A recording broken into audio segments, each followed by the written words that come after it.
Hello students, welcome back to my fourth lecture on basic maths. Today we shall continue with the topic determinant. In the previous class we have discussed the difference between matrices and determinants, expansion of determinants, solving the x value in the determinant. Today we will do some properties of determinants. So there are totally 8 properties. The first property say the value of the determinant remains the same if the rows and columns are interchanged. That means if you change the rows into columns, all the 2 rows, otherwise all 3 rows, if you change into columns, the after expansion you will get the same expansion as if the delta 1. So considering 2 determinants delta 1, so keep delta 1 as it is, as a1 a2 a3 b1 b2 b3 c1 c2 c3 as 3 rows into 3 columns. After expansion of this, what answer you will get? The same answer. After interchanging the rows into columns, you will get the same expansion. Fine. So after interchanging rows into columns, the value of the determinant will remain the same. That is delta 1 will be equal to delta 2. Second property. Determinant changes its sign when any two of its rows or columns are interchanged. That means considering delta 1, our standard delta 1 values are a1 a2 a3 b1 b2 b3 c1 c2 c3 are the 3 rows respectively. So in that, if you change the second delta 2 second matrix determinant, as only if you change any 2 rows or 2 columns, the sign of the delta 2 answer after expansion, you will get negation of delta 1. Okay, just do remember the properties. We will apply this in solving the sums. So third property, the value of the determinant is 0 if any two of its rows or columns are identical. So in this property, if any two rows or any two columns are same, identical, then its value will remain 0. Fourth one, if in a determinant the elements of any row or column are multiplied by the same scalar, say k, then the value of the new determinant is k times the given determinant. That is delta 2 value will be equal to k times delta 1 after expansion.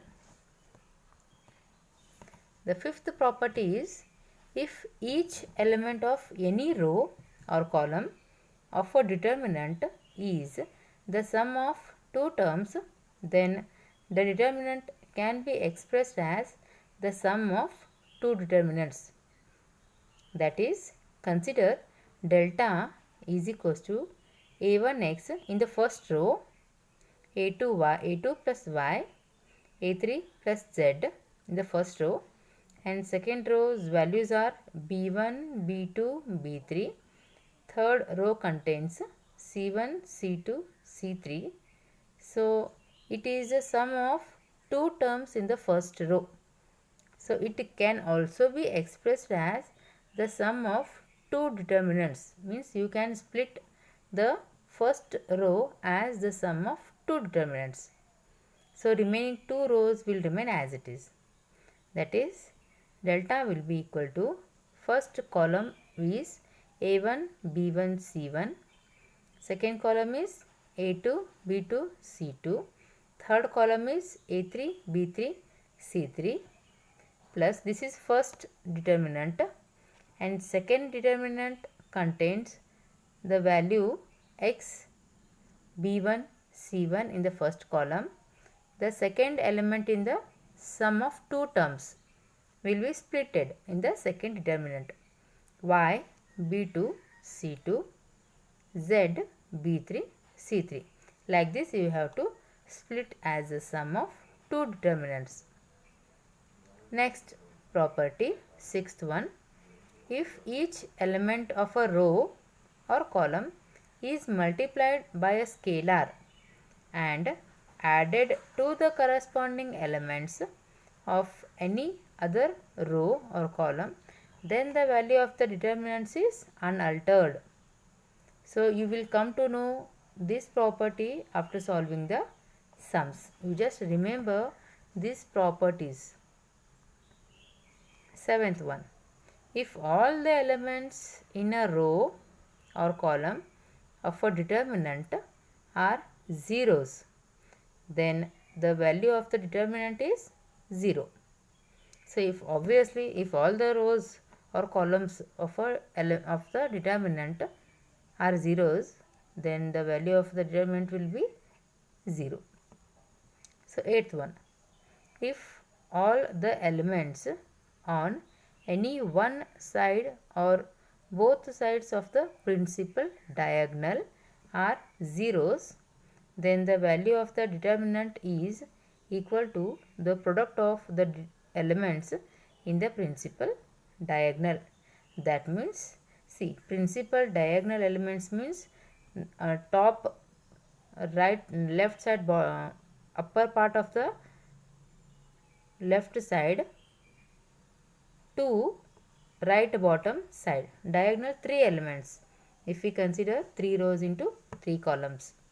So that principal diagonal elements before one side or two sides of the principal diagonal elements, if they are equal to 0, then the value of the determinant will be equal to, directly you can multiply the diagonal elements. Here I have shown with one example, that is delta is equals to, first row contains the values 2, 3, minus 4. Second row contains 0, 5, 6. Third row contains 0, 0, 8. So here 2, 5, 8 is the elements of principal diagonal. Here downside we have 3 zeros in the triangular shape. One side of the principal diagonal are 0, 0, 0, 0. Second row contains 1 0. Third row contains 0 0. Like this triangle has to be formed.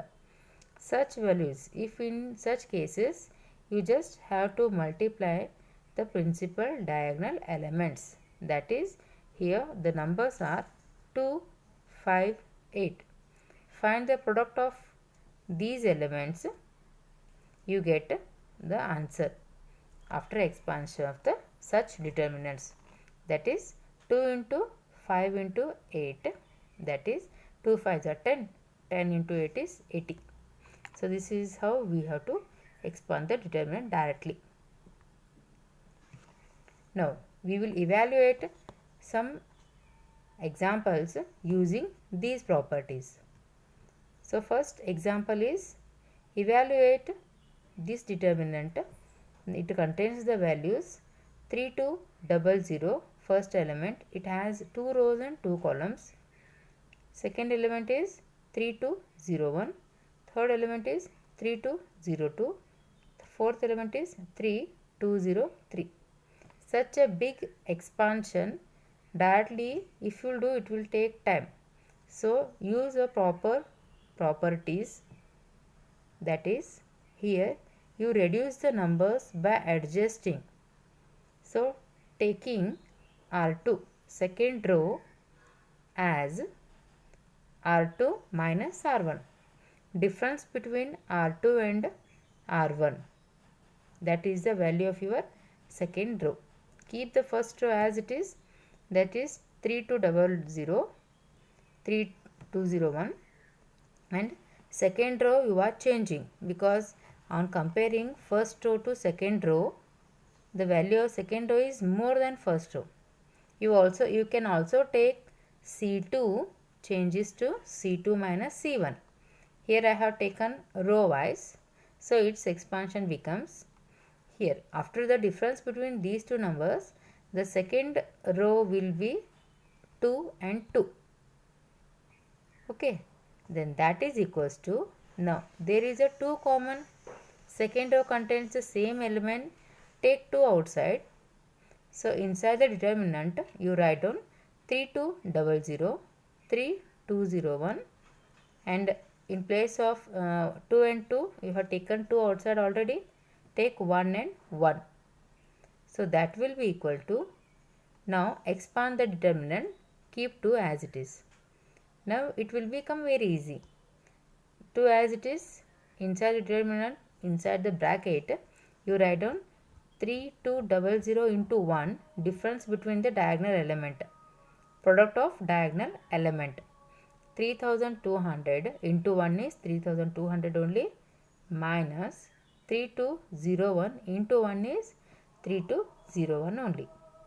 So now difference between these two is minus 1. 2 into minus 1 is minus 2. This is how you should reduce the terms, then take the property, then find the product. You will get the expansion of the answer. Determinant. Understood? Now we will move towards the next example. It contains 3 rows into 3 columns. So first row contains the values 85, 88, 91. Second row contains 86, 89, 91. Third row contains 87, 90, 93. So here we are changing second row to first row. We are changing second row and third row. So difference between second row and first row, and difference between third row to first row. So what you will get? Right, we are not doing anything for first row. So keep the values as it is. And second row changes to 1, 1, 1. Why? Because R2 is 86 here. R2 86 minus 85 is 1. 89 minus 88 is 1. 92 minus 91 is 1. Okay. Then third row changes to third row minus first row. Difference between third row to first row. At a time you can change 2 rows, values of 2 rows. So after finding the difference between second row to third row to first row, you get the values 2, 2, 2. Now in the last determinant you take 2 common, and in place of 2 write down 1, 1, 1. So first row will remain as it is, second row will remain as it is, third row contains 2 as a common scalar. So you can take it outside and write down the in place of that as 1. Now since from the property, if any two rows are same, identical, then its value will remain 0. So 2 will be equal to 2 into 0. So here I have written the reason. Since 2 rows are identical, we can write the expansion of this determinant will be equal to 0. We have to mention this property. Next, third example. Without actual expansion, show that first one we have done 2 sums. In that first sum is first row contains 1, 1, 1. Second row contains x, y, z. Third row contains y plus z, z plus x, x plus y, which should be equal to 0. Here they have asked you to find the LHS and RHS values must be equal, but without expansion. You have to show it. Now in this, just observe the elements properly. What we have to do to make it 2 rows identical? then only it becomes 0 without expansion, without actual expansion. So here, after observing these 3 rows, we can see that third row will be, if we add second row to third row, we get x plus y plus z. In third row, we are changing third row as sum of second row and third row. So we get, we are not doing anything to first row, keep as it is, second row keep as it is, third row we are changing as sum of second row and third row. So it becomes x plus y plus z, x plus y plus z, x plus y plus z in the third row. Fine. Now take x plus y plus z outside as a scalar quantity. Since they are having the same element in the third row, you can take it outside. Then inside, first row will remain as it is, second row remain as it is. In place of x plus y plus z, we have taken it anyhow outside as a common term, scalar term. So in place of that, you write down 1, 1, 1. Now, using the property of determinant, we can say that R1 is equals to R3. They are identical. Hence, x plus y plus z into 0, which is equals to 0. Without actual expansion, we showed that LHS part is equals to 0. Similarly, second one, B. The first row contains the difference between x and y, x minus y. Second element contains y minus z. Third element contains z minus x. Second row contains a minus b, b minus c, c minus c. Third row contains p minus q, q minus r, r minus p, which should be equals to 0 again. Without actual expansion, you have to show that LHS part, that is determinant, is equals to 0. Now, here you can choose anyhow, either row wise or column wise. So here I have chosen the column wise. Sum of column 1, column 2, column 3. Why? Because here plus x. Observe the question carefully. X have the opposite sign, that is minus x in the first row only, and minus y if you add to second column, that it becomes plus y, and minus z plus z, they will get cancelled. So this method, this property I have added. So column 1 only I have changed as sum of column 1, column 2 and column 3. So we get x minus y plus y minus z plus z minus x. And second column, third column, we are not doing anything. So keep it as it is. And second row values will be a minus b plus b minus c plus c minus a. Third row values are p minus q plus q minus r plus r minus p. Remaining two columns values, we are not doing anything. So keep their values as it is. Now here plus x will get cancelled with minus x, minus y will get cancelled with plus y, minus z will cancel with plus z. Similarly, a will get cancelled with minus a, minus b cancelled with plus b, minus c cancelled with plus c. Similarly, third row first element, that is p minus q, p will cancel with minus p, minus q cancel with plus q, minus rb cancel with plus r. So all the values will get cancelled. So in place of that, you get 0, 0, 0.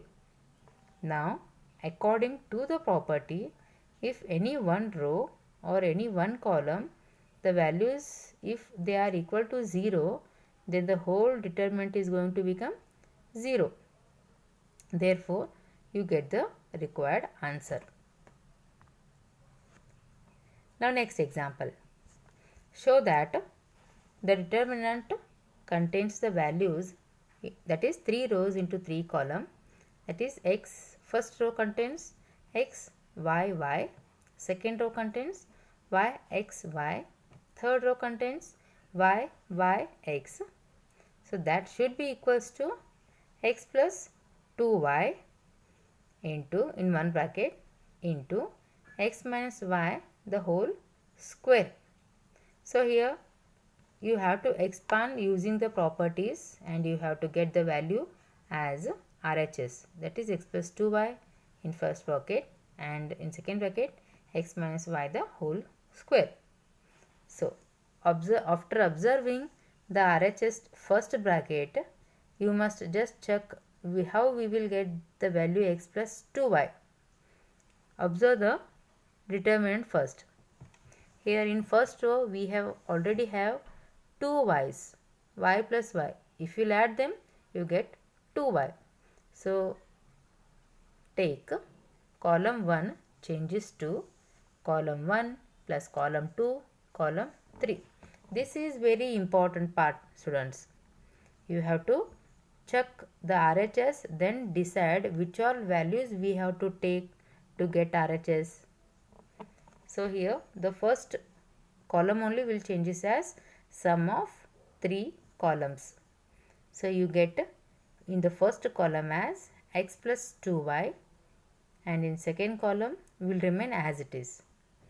Now in the third step,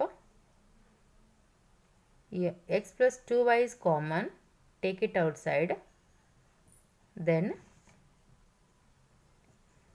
inside the determinant, in place of x plus 2y, first column you write down 1, 1, 1. Understood? Then remaining 2 columns will remain as it is.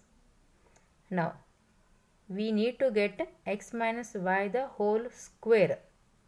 So you will get only by interchanging the values of R2 and R3. That is, keep first row as it is, difference of second row and first row, you get x minus y in the second row C. So R2 changes to R2 minus R1 and R3 changes to R3 minus R1. If you use such property, you get first row as it is, second row 1 minus 1 will become 0, x minus y, again y minus y will be 0. Third row changes to third row minus first row, that is 1 minus 1 is 0, y minus y is 0 and x minus y will remain as it is, x minus y. So since the last property, what it says, if 3 zeros will come just one side of the diagonal, you just have to multiply the product of the principal diagonal. Using 8th property, we just have to multiply 1 into x minus y into x minus y. That is nothing but x minus y the whole square. So keep x plus 2y as it is into x minus y the whole square. So this is the required RHS. So with this, students, today we will conclude. With more examples, we will meet you in the next session.